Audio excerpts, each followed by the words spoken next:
Selamat pagi. Saya tidak baca ya komen ini ya. Kalau saya baca nanti jadi masalah. Ya, saya replay aja. Jess, ada yang lebih parah dari apa yang dikomenkan di sini yang saya replay ini, Jess. Yang dibuat tahun 1916. Ya, itu yang membuat komen ini semakin menjadi-jadi. Ya, tahun 1916 ada satu jurnal yang dibuat oleh ahli-ahli universitas terkenal di Amerika. Mereka dibayar sampai 48.000 US dollar. Kamu boleh searching omongan saya ini ya, searching di Google. Kamu bisa lihat informasinya banyak. Mereka dibayar sekitar 48.000 US dollar karena ditemukan sumber penyakit, sumber masalah dalam tubuh manusia adalah GUGL-ALA. Sehingga produsen GUGL-ALA itu ketar-ketir. Nah, turunannya GUGL-ALA itu kan kue, minuman-minuman berenergi, nasi, tepung, semua produksi yang berbasis tepung, jajan, jejen, jijin, cemilan, cepuluh, ceplas, itu semua berbasis gula. Ya.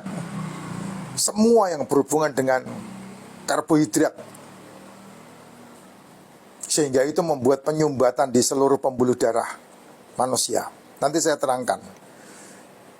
Karena ketakutan, karena ketar-ketir itulah maka dibuatlah jurnal abal-abal yang dibayar oleh mereka mencapai waktu itu ya tahun 1916 itu 48.000 US. Gede banget itu. Gede banget zaman itu. Untuk melegitimasi produsen ini.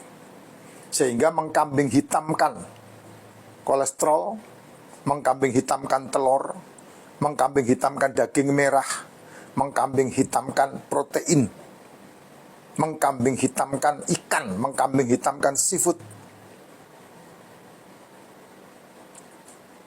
Kamu boleh cari informasinya. Sehingga sampai detik ini gara-gara jurnal itu semakin banyak orang yang hidupnya terfar. Ya, terfar ya, lanjutannya masih itu. Gara-gara apa? Ya gara-gara mereka menakut-nakuti dirinya. Nanti makan telur, koles. Nanti makan daging, koles. Padahal itu yang dibutuhkan tubuh. Why? Kenapa? Karena unsur gula yang namanya karbohidrat, unsur gula yang turunannya adalah nasi, tepung, gula itu sendiri, gorengan-gorengan, itu tidak bisa dipecah menjadi protein dalam tubuhmu, Jess. Dan kamu selalu makan kelebihan, sehingga kamu di astor-astorin ini. Pasti, tidak mungkin tidak. Kamu melek cangkem yang masuk ke mulutmu itu semuanya gula itu. Nasi gula, nasi goreng gula, nasi uduk gula, nasi merah gula, diganti singkong gula juga, diganti ubi gula juga, diganti kentang gula juga. Kentang sih bagus, tapi kalau udah dimasak ya udah, itu sudah teroksidasi dan kemudian campurannya bumbu-bumbuan akan menjadikan gulanya 3 kali lipat. Kalau udah jadi keripik, lebih lagi, bisa 500 kali lipat itu gulanya itu. Minumannya es teh manis, gula lagi, gula lagi, gula lagi. Cemilannya jajanan, tepung-tepungan lagi, gula lagi. Ya, cepuluh, gula lagi. Ketika semua makanan masuk ke perut, ya, diolah oleh lambung, dihancurkan oleh lambung dengan asam lambungnya yang luar biasa dahsyat itu, kamu diajari untuk membenci asam lambung.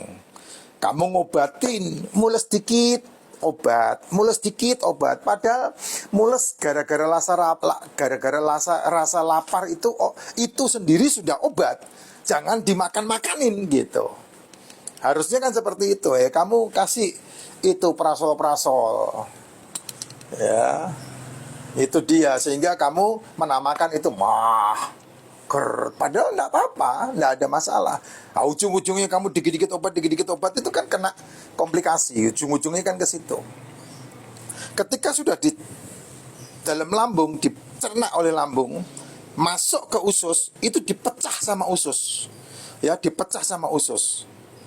Dan kemudian diserap oleh usus halus. Dan penyerapan dari apa yang kamu masukkan ke mulut, masuk ke lambung ini, hanya 3 yang dikenali oleh tubuhmu. 1 gula, 2 asam lemak, 3 asam amino. Hanya itu yang masuk ke pembuluh darah. Gula ada 3. Gula karena karbohidrat yang kita makan, gula karena sayur yang kita makan, gula karena buah yang kita makan. Sehingga namanya glukosa, sakrosa, fruktosa. Sama darah, ketika gula ini dibawa, ditawarkan ke lever. Lever hanya mengambil fruktosanya untuk membantu lever memproduksi kolesterol. Nah, sakrosa sama glukosa ini dibawa ke otot. Otot tidak mau karena ototmu tidak dilatih. Otot menolak karena ototmu tidak pecah, tidak mau makan. Ya akhirnya ya Ayu Ting Ting nggak ketemu alamatnya. Ya karena nggak ketemu alamatnya dan dia terus bekerja, ya dititipin lah di bawah kulit, jadinya lemak. Padahal gula itu kan bukan lemak. Tapi kenapa bisa jadi lemak? Karena dititipkan di bawah kulit yang namanya lemak tubuh. Akhirnya lemak tubuhmu tergulung tuh. Artinya apa? Artinya timbunan energimu ya itu berlipat, terakumulasi dan tidak dipakai, sehingga BB naik. Nah itulah yang membuat penyumbatan. Itulah sebabnya saya bilang sarapan yang terbaik adalah tidak sarapan. Makan yang terbaik adalah makan di antara jam 1 sampai jam 7 malam. Malam yang terbaik adalah malam tanpa makanan, tidak makan malam hari. Nah tubuhmu pasti sehat. Kenapa skip nasi? Kenapa skip tepung? Kenapa skip gula? Kenapa skip gorengan? Karena protein yang kamu makan, telur, ikan, daging, kacang, tahu, tempe, susu, itu kalau kamu makan, itu bisa dipecah jadi gula.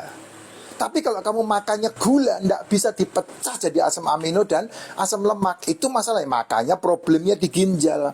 Makanya problemnya di empedu. Makanya problemnya adalah gulanya melonjak tinggi. Gitu. Sehingga kamu pasti akan mengalami 3 masalah tubuh. Degeneratif, sel gagal meregenerasi, komplikasi, bertumpuknya masalah penyakit karena obat-obatan yang dimakan, dan metabolic syndrome.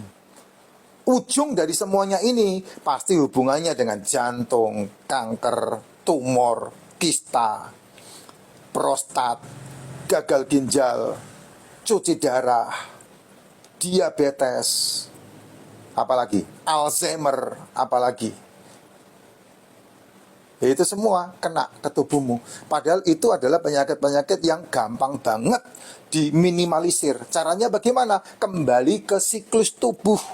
Pagi tidak sarapan, cukup minum racikan makcin. Bangun tidur minum racikan makcin. Tidak sarapan sampai jam 12 siang. Makan di jam 1 sampai jam 7 malam. Kalau saya salah satunya jam 6 atau jam 7, jam 5 atau jam 6.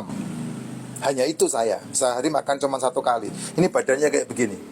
Kerja wajar, normal. Nge-gym termasuk selalu. Dan tidak pernah bermasalah. Dan 5 tahun saya sudah menjalankan ini. Dan saya sudah berhenti obat-obatan. Itu caranya. Malam harinya stop meal. Nah, kamu lihat ini. Nih 1, 2, 3, 4, 5, 6 produksi yang berbeda semua racikannya. 1, racikan pertama, racikan kedua, racikan ketiga, racikan keempat, racikan kelima. Jadi kalau kamu menikmati racikan makcin rasa berbeda-beda, itu wajar. Karena memang diraciknya berbeda-beda. Manfaatnya sama, racikannya berbeda-beda. Supaya tidak bisa ditiru. Karena yang abal-abal banyak di luar sana. Itu masalahnya. Nah, kalau kamu bisa menikmati, pas makanya teman-teman yang menikmati kan mesti berasa, Pak, kok rasanya tambah ini, Pak, kok rasanya tambah itu.